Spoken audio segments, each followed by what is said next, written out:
बच्चों, कैसे हैं आप लोग? आई थिंक आप सभी लोग ठीक होंगे। और आज हम लोग बात करते हैं एक नए चैप्टर की जिसका नाम है बायोमॉलिक्यूल्स। अभी तक हम लोगों ने जो आपके ऑर्गेनिक्स के जितने भी इंपॉर्टेंट चैप्टर्स थे उन सारे चैप्टर्स को हम लोगों ने कवर कर लिया था और लास्ट चैप्टर हमारा जो था वो एमीन्स था। आपने काफी अच्छा परफॉर्मेंस किया अपने PD1 में भी और उम्मीद करते हैं कि आप ऐसे ही लगातार परफॉर्मेंस करते रहेंगे। So let us start. बिना किसी टाइम बर्बाद किए हम लोग सबसे पहले चलते हैं आपके बायोमॉलिक्यूल्स के बारे में। अगर हम बायोमॉलिक्यूल्स की बात करें तो बायोमॉलिक्यूल्स आपका कुछ ऐसा कॉन्सेप्ट बताता है जैसे कि अगर आप लोग कुछ छोटे छोटे कंस्टिट्यूएंट्स को अगर उठा करके अगर आप देखें तो चाहे वो किसी भी प्रकार का लिविंग पार्टिकल हो, चाहे वो किसी भी तरीके का नॉन लिविंग पार्टिकल हो, वो सब के सब जितने भी फॉर्मेशन होते हैं वो सब के सब नॉन लिविंग एटम्स के जरिए होते हैं। तो अगर हम लोग देखें यहाँ पर कि जितने भी आपके एटम्स हैं वो अगर हमारे सराउंड में अगर वो चल रहे हैं तो वो चाहे वो कोई भी लिविंग कंपोनेंट हो चाहे वो नॉन लिविंग हो, यानी कि अगर हमारी भी बॉडी है ये भी एक लिविंग बॉडी है तो इसमें भी जो एटम है वो आपका नॉन लिविंग है। और उसी तरीके से अगर एक स्टोन की भी अगर हम लोग बात करें तो जो आपका स्टोन है वो भी एक आपका नॉन लिविंग सब्सटेंस है। यह जो आपका बायोमॉलिक्यूल्स है, इस बायोमॉलिक्यूल्स के अंतर्गत हम लोगों को जिनके बारे में पढ़ना है, जिन चीजों के बारे में हम लोगों को ज्यादा फोकस करना है वो है आपका carbohydrate, lipids, proteins and some minerals के बारे में भी, कुछ विटामिन के बारे में हम लोगों को पढ़ना है और साथ ही साथ हम लोगों को एमिनो एसिड्स के बारे में थोड़ा सा पढ़ लेना है। तो समय बर्बाद नहीं करते हैं, आइए चलते हैं सीधे टॉपिक की ओर। और सबसे पहले हम लोग बात करते हैं आपके बायोमॉलिक्यूल्स में और वह टॉपिक होगा आपका carbohydrate. Carbohydrates are defined as polyhydroxy aldehyde ketone or the compounds which produce such unit of hydrolysis। ठीक है, अगर हम लोग कार्बोहाइड्रेट को अगर हम लोग डिफाइन करना चाहें तो ये डेफिनेशन आपके बुक में भी दे रखी है और मैंने आपको पहले भी बताया था कि मुझे डेफिनेशंस याद नहीं होती हैं और जब मुझे डेफिनेशंस याद नहीं होती तो मैं सीधे सीधे करता क्या हूं कि उस डेफिनेशन को आपके सामने मैं लिख देता हूं कि carbohydrate are defined as polyhydroxy aldehyde ketone are the compounds which produce such units of hydrolyse. ठीक है, अब यहाँ पर हम लोग बात करते क्या है कि ये जो आपका कार्बोहाइड्रेट होता है इसमें से क्या होता है कि some are sweet in taste, some are sweet in taste. कुछ ऐसे इसमें से होते हैं जो आपके स्वीट है टेस्ट में। कैसे टेस्ट में? बिल्कुल भी स्वीट लगते हैं। ठीक है, तो अब अगर हम लोग बात करें यहाँ पर आपके कार्बोहाइड्रेट को, तो कार्बोहाइड्रेट की अगर डेफिनेशन अगर हम लोग देखें तो डेफिनेशन तो आपके सामने अगर यहाँ पर आपके पास दिखाई दे चुकी है। अब यहाँ पर कार्बोहाइड्रेट जो है उसका जनरल फार्मूला क्या हो सकता है? तो the general formula of carbohydrate is CnH2nOn, या फिर अगर आप लोग चाहें तो इसको ऐसे भी लिख सकते हैं क्या, CnH2O का होल m, या फिर अगर आप चाहें तो इसको ऐसे भी लिख सकते हैं CH2O का होल m। ठीक है, आप लोग इसको आसानी से इस तरीके से लिख सकते हैं। लेकिन अगर हम लोग फार्मूले की बात करें तो यहाँ पर हर एक तरीके से सैकराइड का सारा फार्मूला यानी कि कार्बोहाइड्रेट का सारा फार्मूला एक ही फार्मूले के ऊपर सेट हो जाए ऐसा पॉसिबल नहीं हो पाता है। जैसे कि अगर आप लोग देखिए कि अगर हम लोग यहाँ पर क्या देख रहे हैं कि आपका CnH2nOn है तो यहाँ पर आपका C6H12O6 ग्लूकोज तो आपका फिट हो जा रहा है। लेकिन अगर इसी की जगह पर अगर हम लोग एक दूसरा वाला ले लें आपका C6H12O5 तो ये आपके इस फार्मूले के ऊपर सेट नहीं हो पाएगा। इसलिए अगर हम लोग इसको डायरेक्टली इस फार्मूले के ऊपर कहें तो कुछ ऐसे होते हैं जो आपके इस फार्मूले के ऊपर सेट होते हैं और कुछ ऐसे होते हैं जो आपके फार्मूले के ऊपर सेट नहीं होते। इसलिए हम लोग आपकी वह डेफिनेशन ज्यादा प्रेफर करते हैं, ज्यादा अच्छे तरीके से उसको हम लोग रख लेते हैं। अगर हम बात करें कि आपके टाइप्स ऑफ कार्बोहाइड्रेट कितने टाइप के होते हैं तो there are 3 types of carbohydrate. Carbohydrate कितने टाइप के होते हैं तो मेनली 3 टाइप्स के होते हैं। डिटेल में उनको पढ़ना है, अभी सिर्फ हम लोग उनकी डेफिनेशन देख लेते हैं शॉर्टकट में। तो सबसे पहले क्या कहता है कि जैसे कि अगर मान लीजिए कि जो आपका कार्बोहाइड्रेट है इसको हम लोग यहाँ पर लिख लेते हैं कार्बोहाइड्रेट। अब इस कार्बोहाइड्रेट को अगर हम लोग कहें तो इसको 3 पार्ट में हम लोग बांटते हैं। कौन कौन सा? तो एक को हम लोग कहते हैं मोनो, दूसरे को हम लोग कहते हैं ओलिगो, और तीसरे वाले को हम लोग कहते हैं पॉली। ठीक है, अब ये आपका क्या हो जाता है कि मोनो क्या है, ओलिगो क्या है, पॉली क्या है। तो अगर हम लोग कहें क्या कि जिनको हाइड्रोलाइज नहीं किया जा सकता, ठीक है, जिसको हाइड्रोलाइज किया जाना पॉसिबल नहीं है, वो आपकी क्या है, मोनो है। तो सबसे पहले लोग बात कर लेते हैं आपका मोनो के बारे में। तो ये क्या होता है कि it is not possible to hydrolyse, इसे हाइड्रोलाइज किया जाना पॉसिबल नहीं है। यानी कि इसको अगर हम लोग और ज्यादा ब्रेक करना चाहें तो यहां पर वो ब्रेक नहीं हो पाता। फार्मूला मैंने आपको क्या बताया था कि CnH2nOn वाला फार्मूला बताया था। तो अब वहां पर क्या हो जाता है कि ये जो आपका CnH2nOn है, उसमें अगर n इज इक्वल टू 3 से लेकर के अगर 7 तक है तो वह आपका मोनोसैकेराइड होगा। जैसे कि अगर आप लोग यहां पर अगर आप लोग नाम लिखना चाहें तो वो क्या हो सकता है कि ग्लूकोज, फ्रक्टोज,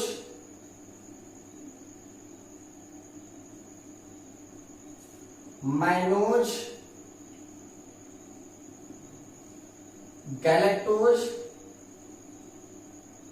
ये सब के सब क्या है आपके मोनोसैकेराइड्स हैं। फार्मूला का क्या है, तो इसका भी फार्मूला C6H12O6 है, इसका भी फार्मूला C6H12O6 है, इसका भी फार्मूला C6H12O6 है, ये भी आपका C6H12O6 है। अब इसके लिए एक इंपॉर्टेंट बात जो आ जाती है, उस इंपॉर्टेंट बात को हम लोग देख लेते हैं थोड़ा सा शॉर्टकट में, वो आपका क्लियर हो जाएगा। तो सबसे पहले अगर आप लोग यहाँ पर देखिए कि यहाँ पर हमने क्या बता दिया कि n is equal to 3 to 7, और यहाँ पर जो आपके सैकेराइड्स होते हैं उनका सफिक्स लगा जाता है, जिसको हम लोग कहते हैं OSE। ठीक है, सफिक्स क्या लगता है इनका, OSE लगता है। तो जैसे कि अगर सपोज कीजिए कि n इज इक्वल टू 3, तो फार्मूला क्या हो जाएगा आपका C3H6O3, या फिर C4H8O4, या फिर C5H10O5, या फिर C6H12O6। ठीक है, 3 का मतलब ट्राई, जैसे कि अगर हम लोग नंबरिंग अगर करते हैं तो मोनो, डाई, टाई, टेट्रा, पेट्रा, hexa, hepta, octa, nona and deca होता है। ठीक है, तो अब यहाँ पर क्या हो जाता है, 3 का मतलब होता है, 3 का मतलब हो जाता है आपका ट्राई, ट्राई के साथ जुड़ेगा ओस तो बनेगा क्या, ट्रायोस। 4 का मतलब क्या होता है, 4 का मतलब क्या होता है, टेट्रा, टेट्रा के साथ ओस जुड़ेगा तो क्या हो जाएगा आपका, टेट्रोस। 5 का मतलब होता है पेंटा, पेंटा के साथ ओस जुड़ेगा तो हो जाएगा आपका पेंटोस। हेक्स का मतलब होता है, मतलब 6 का मतलब होता है हेक्सा, 6 का मतलब होता है हेक्सा, और हेक्सा के साथ में ओस जुड़ेगा तो ये बन जाएगा आपका हेक्सोस। अब इंपॉर्टेंट बात ये हो जाती है कि आपका ट्रायोस, टेट्रोस और पेंटोस ये जो है वो आपके आर्टिफिशियल शुगर है, आर्टिफिशियल शुगर है। ये सब के सब क्या है, स्वीट इन टेस्ट है, स्वीट इन टेस्ट। मोनोसैकेराइड्स कैसे होते हैं, स्वीट इन टेस्ट होते हैं। और ये जो आपका हेक्सोस है ये आपका नेचुरल शुगर है, ये आपका क्या है, नेचुरल शुगर। तो अगर आपसे कह दिया जाए कि which of the following is a natural sugar, और उसमें आप लोग पहले से ही पढ़ते चले आ रहे हैं glucose is a natural sugar, glucose is a natural sugar, लेकिन यहां पर आपके ऑप्शन में दे देगा ट्रायोस, टेट्रोस, पेंटोस और हेक्सोस, और वहां पर आपको ग्लूकोज का नाम देगा ही नहीं। और जब आपको ग्लूकोज का नाम नहीं देगा तो आप थोड़ा सा परेशान हो जाओगे कि यार इसका सही आंसर क्या हो जाना चाहिए। तो आप ध्यान देना कि अगर आपके पास हेक्सोस दिया हो तो इसी हेक्सोस का ही मतलब होता है कि ये आपका ग्लूकोज भी है, ये आपका फ्रक्टोज भी है, ये आपका मैनोज भी है, और ये आपका गैलेक्टोज भी है। तो तो चाहे वो आपका हेक्सोज कहे, चाहे ग्लूकोज, फ्रक्टोज, माइनस गैलेक्टोज में से कुछ भी कहे, ये सारे के सारे आपके नेचुरल शुगर हैं। और आपके आर्टिफिशियल शुगर कौन कौन से हैं? तो ट्राइओज, टेट्रोज और पेंटोज जो है वो आपके क्या कहे जाएंगे? आपके आर्टिफिशियल शुगर कहे जाएंगे। ठीक है, चलिए अब हम लोग बात करते हैं आपकी मोनोसेक्राइड के बाद फिर बात आ जाती है आपके ओलिगोसेक्राइड्स की। तो ओलिगोसेक्राइड के बारे में हम लोग देख लेते हैं कि ओलिगोसेक्राइड क्या क्या कहा जाता है। इन सभी के बारे में आप लोग घबराइएगा नहीं, पूरा डिटेल में इनके बारे में पढ़ना है अभी। तो अब क्या हो जाता है आपका ओलिगोसेक्राइड। और ओलिगोसेक्राइड क्या कहता है कि when 2 to 10 monosaccharide are joined together to form oligosaccharide. ठीक है, जब 2 से लेकर के 10 तक आपके मोनोसेक्राइड्स आपस में ज्वाइंट हो जाते हैं तो वो क्या बना देते हैं? आपके ओलिगोसेक्राइड्स बना देते हैं। और जब ये आपके ओलिगोसेक्राइड का फॉर्मेशन करेंगे तो इसका मतलब है कि ओलिगोसेक्राइड को ब्रेक करने पर 2 से लेकर के 10 तक आपके मोनोसेक्राइड जनरेट हो सकते हैं। इनके बारे में और एक चीज बता देता हूं मैं कि ये भी क्या है कि it is also sweet in taste. It is also sweet in taste. ये क्या है? आपके टेस्ट में बिल्कुल स्वीट है।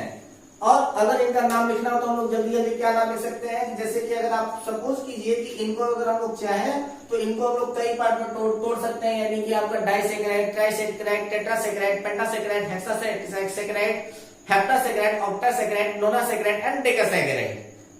10 है, यानी कि 10 मोनोसेक्राइड्स, यानी कि when 2 monosaccharides are combined together to form disaccharide.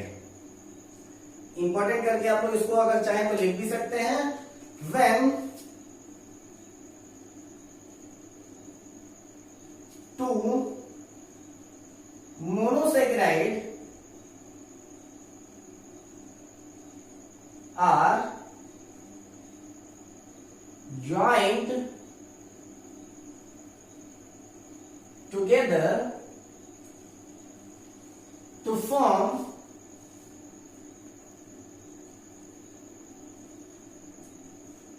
Disaccharide. Oligo नहीं, ओलिगो के ही फॉर्म में है वो आपका डाइसेक्राइड।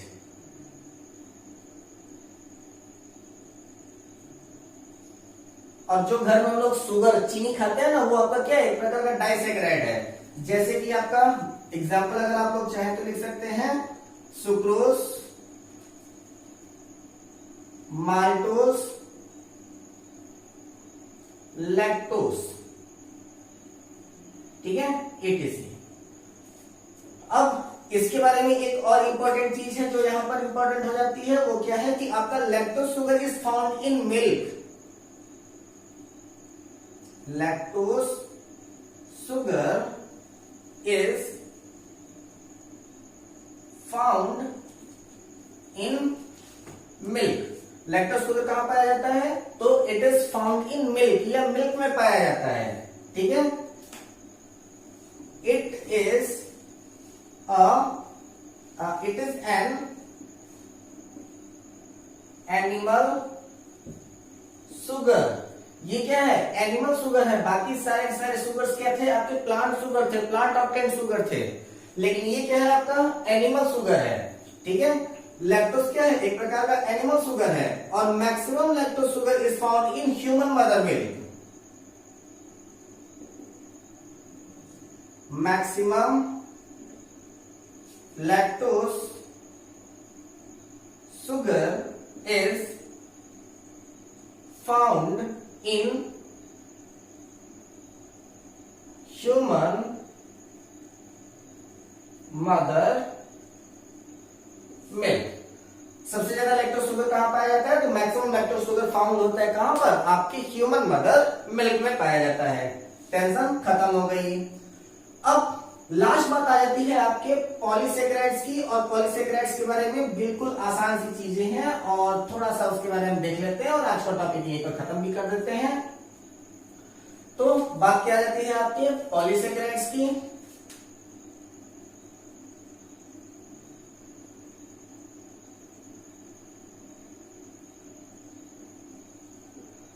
पॉलीसेकेराइड आपका क्या कहता है कि when 11 to more than 1000 monosaccharides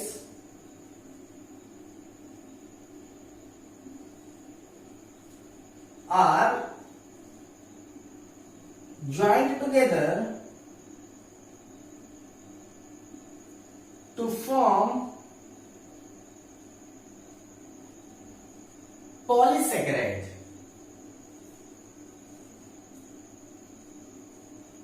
इनको हम लोग क्या कह देते हैं? पॉलीसेकेराइड कह देते हैं। ठीक है, it is not sweet in taste, it is not sweet in taste. ये स्वीट नहीं होते हैं टेस्ट में। ठीक है, जैसे कि अगर हम लोग एग्जाम्पल रखना चाहें तो एग्जाम्पल में हम लोग कौन कौन रख सकते हैं? तो ये हो जाता है आपका स्टार्च, ग्लाइकोजन, सेलुलोज, काइटिन। ठीक है, अब यहां पर हम लोग एक बार जल्दी से देख लेते हैं कि स्टार्च क्या है, ग्लाइकोजन क्या है, सेलुलोज क्या है और काइटिन क्या है। ठीक है, तो आइए देखते हैं स्टार्च कहां पाया जाता है। स्टार्च पाया जाता है आपके व्हीट में, राइस में और पोटैटो में। ठीक है, ये आपका स्टार्च पाया जाता है। ग्लाइकोजन कहां पाया जाता है? ये पाया जाता है आपके एल्गी सेल वॉल, यानी कि एल्गल सेल वॉल जो होती है वो आपकी ग्लाइकोजन की बनी होती है। तो स्टार्च, ग्लाइकोजन, सेलुलोज, ये किसका होता है? तो प्लांट सेल वॉल। ठीक है, तो plant cell wall are made up of cellulose. Plant cell wall are made up of cellulose. इसके बाद स्टार्च, ग्लाइकोजन, सेलुलोज और काइटिन, ये क्या होता है? तो ये होता है आपका fungal cell wall. Fungal cell wall are made up of chitin. ठीक है, अब इंपॉर्टेंट बात क्या आ जाती है कि cellulose are not digested in human body. Cellulose are not digested in human body। और दूसरी इंपॉर्टेंट बात क्या जाती है कि starch and cellulose are natural plastics. Starch and cellulose are natural plastics. ये क्या है? आपके नेचुरल प्लास्टिक्स हैं। दो के दोनों इंपॉर्टेंट पॉइंट्स हैं। इन सारी चीजों को आप लोग एक बार नोट कर लीजिएगा और इसके बाद फिर आगे के टॉपिक को हम लोग कंटिन्यू करेंगे। अभी इनके बारे में बहुत सारी चीजें जाननी है। मैंने एक छोटा सा इंट्रोडक्शन आपको कार्बोहाइड्रेट के रूप में दे दिया है। इसको एक बार आप लोग अपने एनसीईआरटी की बुक से जरूर पढ़ लीजिएगा। तब तक मिलते हैं अपने अगले वीडियो में। घर पे रहिए, हंसते रहें, मुस्कुराते रहिए, अपना और अपनों का ख्याल रखिए। Take care, all the best, जय हिंद।